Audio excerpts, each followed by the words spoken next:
We were at my parents' house for my sister's baby shower. Her nails dug into my arm just as the baby was lowered into my hands. The room had been filled with laughter a moment earlier, paper streamers sagging above us, the smell of cake and coffee drifting from the kitchen. But her grip changed everything. "Take the kids and leave, now." Her voice was low, shaken, unlike her. "What?" But no time to explain. I looked at her face, ashen, trembling. My wife, who never lost her composure, who always spoke like the world bent to her calm logic, was shaking. I didn't argue. I gathered our children, forced a smile to the others, and slipped out into the cool air. The drive home was silent. My children asked questions, but my answers were thin, automatic. At home, I called her. No answer. I called again. The third time, I turned on the TV. And the world collapsed. The news broadcast played on every channel. My parents' house, police tape, crowds pressing against barricades, an explosion. They said terrorism. They said a targeted detonation. Smoke poured from the windows where my sister's laughter had been minutes earlier. I fell to my knees. My children clung to me, asking why Mommy wasn't home. I had no words, only silence. Her phone still wouldn't answer. Hours later, when she finally walked through the door, her face was drained, her eyes hollow. She hugged the kids, but not me. I waited for answers. She gave me fragments. I saw something. I knew we had to leave. Nothing more. But her distance grew. Every night she turned away. Her phone lit up with messages she never explained. She whispered in the dark when she thought I was asleep. And the baby shower, that day that should have been celebration, became a shadow wrapped around her. I began to wonder, did she save me or save herself? I learned to move quietly, to watch without blinking. Her phone became my first window. I waited until she showered, her device abandoned on the counter. I memorized passcodes, patterns, rhythms. Conversations deleted, but not completely. The fragments left behind were enough. Names I didn't recognize, numbers she never explained. I pulled phone records, late-night calls, repeated numbers. When she left to run errands, I followed.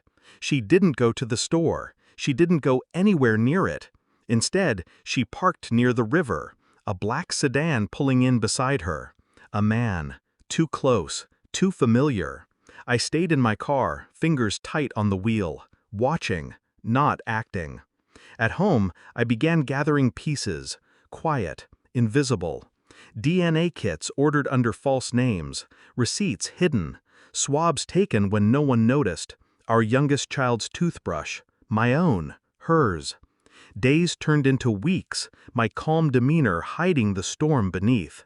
She thought she was careful. She thought the lie was intact.